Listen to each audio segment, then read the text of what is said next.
So this would be semester Q3 and 4. Okay? Alright, so the first one we need to solve, right? We need to be able to graph this. Graph it. So how would we graph it? How would we graph it?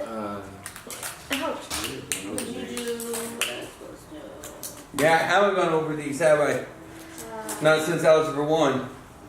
Yeah. But let's think about our vertex formula. What does it tell us? Right? Do you remember vertex formula? Is that y equals m? X plus h, right? Nope. Or minus h, sorry. Plus k. Right? And this always goes right or left, up or down, Not only is this right? Okay. Now, is this going to go right or left, up or down? Right up and Right. Right. And up. Right enough. Right. You need to brighten enough. It's gonna go right. Huh.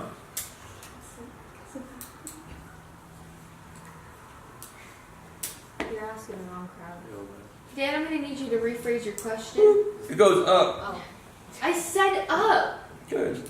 And right and down and But I thought you just left. meant. But that's, Oh. yeah, right, up.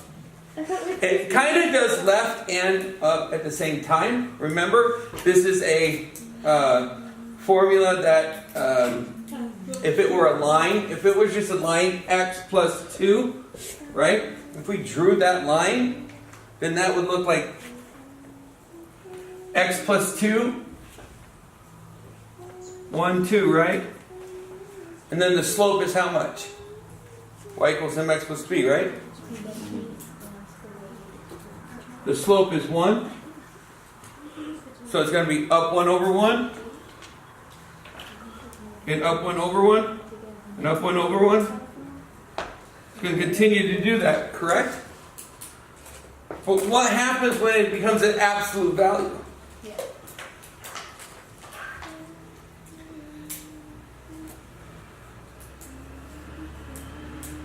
It's When it becomes negative, what happens? It goes down. So when I add 1 or negative 1 to 2, what do I get? Negative 1. Is that okay? Oh, sorry, a 1. Is that okay? Is that okay to have a 1? Right? But what happens is this thing is going to come down. Let's take a look at it as it's going negatively in green. It's going to come down to here. And what happens is when it hits 0, okay, at negative 2, right? Because negative 2 plus 2 is 0. What happens is it's going to become positive again. So when you go to 3, when you add a negative 3 in here, negative 3 plus 2 is negative 1, right? What was the absolute value of negative 1? It's 1, right? So that means it's going to pop back up. Okay?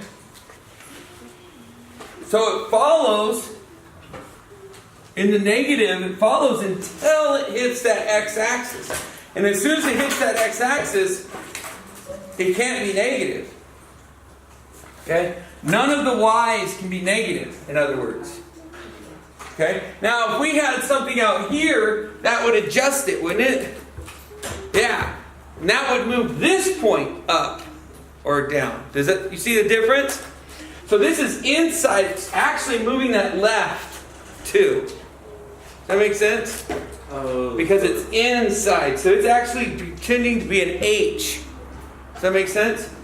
And then if there was something outside here, like if this was x plus 3, right? Minus 4, okay? Now this would move it down 4. So our h and k would still be the same. The slope is still 1. Okay? The slope is still 1. But we're going to move this left 3 1, 2, 3, and then down 4. 1, 2, 3, 4, and we would still have that slope of over 1, up 1, over 1, up 1, over 1, up 2, over 1, up 2, right? And it would be looking like this. Does that make sense? Because at this point, it would start to become negative again.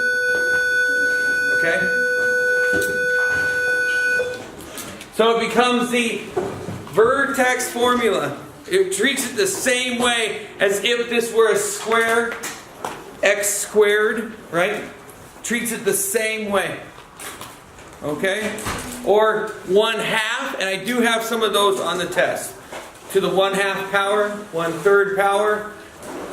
So we'll talk more about those. So I'll stop here at 3, and we'll finish up with 4 and 5th period.